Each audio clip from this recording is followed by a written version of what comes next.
আসসালামু আলাইকুম ইমাম সাহেব। আপনি যে গত জুম্মায় মসজিদে বয়ান করলেন কুরবানির গোস্ত সবাইরে ভাগ বাটোয়ারা করে মিলামিশা খাইতে, কেন আমার এত হাজার হাজার টাকা খরচ করে আমার কুরবানি আমি দিমু, সেইটা আবার লোকজনরে লইয়ে খাওয়ান লাগবে কিসের? ভাগ বাটোয়ারা করে অন্য সবাইরে দিয়া খাওয়া লাগবে কিসের? আমার কুরবানি আমি দিমু, আমার গোস্ত আমি একাই খামু, তাতে আবার আপনাকে জলে কিসের? আপনাকে মোল্লা গো কি এই ছাড়া কোনো কাম কাজ নাই? কিছু একটা করতে গেলে সবাইরে সম্মিলিতভাবে নিয়ে মিলেমিশে করতে হবে, এমন কেন? আমার এত হাজার হাজার টাকা খরচ করা এত বড় সুন্দর একটা গরু কিনছি, এই আমার কোরবানির গরুর গোস্ত আমি একাই খামো, আর কেউ দিতে পারবো না। আমি দরজা খুলবো না, গেট খুলবো না, কেউ ডাকতে আইলেও বাইরে না, তাতে এত সমস্যা কিসের?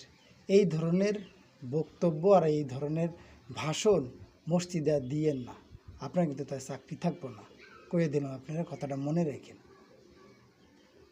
যারা এই ধরনের কথাবার্তা আর এই ধরনের মানসিকতা নিয়ে সমাজে বসবাস করেন, তাদের উদ্দেশ্যে বলবো, সমাজের প্রত্যেকটা মানুষই আপনার আমার ভাই অথবা বোন।